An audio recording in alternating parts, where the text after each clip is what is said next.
Here we have Nick. Nick is our star athlete and he is perfectly healthy. Now concerning type 1 and type 2 diabetes, he does not have it, which means the pancreas will make insulin.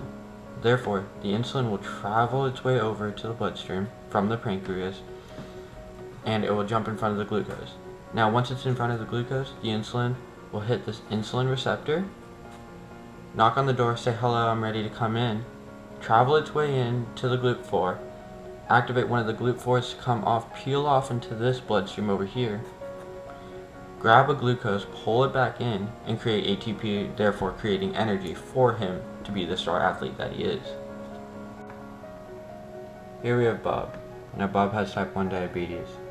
Now what that means is the pancreas does not make insulin. And if the pancreas does not make insulin, there is no insulin to travel through the bloodstream, to hit the insulin receptor, to cause the GLUT4 to come out into the other bloodstream and pick up. Here we have Jill.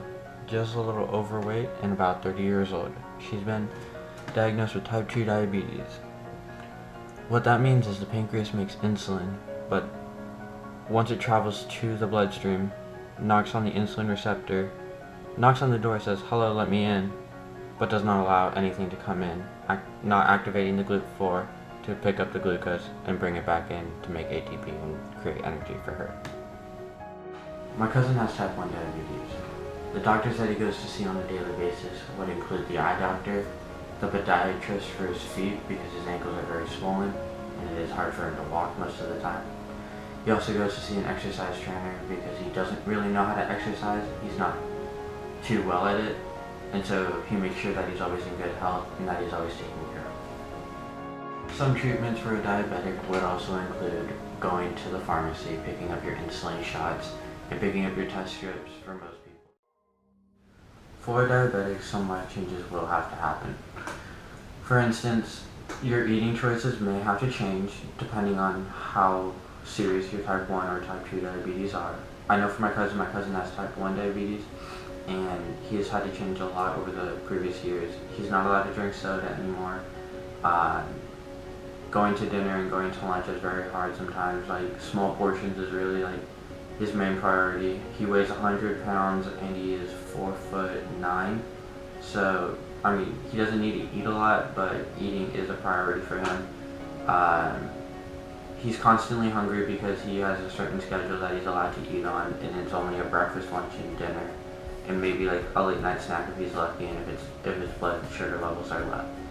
Other life changes that a diabetic would have to make is exercise. Exercise is key because, especially for type 2, because type 2 mainly is caused by obesity, and so that can change over time and that can develop a better lifestyle and you can be healthier.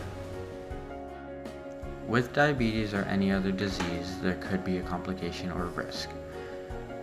With our patient, or my cousin in fact, he has a foot problem. What that means is that blood flow here is different than blood flow here. Here is our normal and here is our diabetic risk. What this means is that blood flow over here is perfectly fine and healthy, giving oxygen off to the foot and making us perform simple tasks like walking or standing upright. Now over here we can see that it is blue and that it is not healthy. What this means also is that blood flow is not getting to the feet, making it hurt, making it feel numb almost, and actually killing the foot in the process of this task.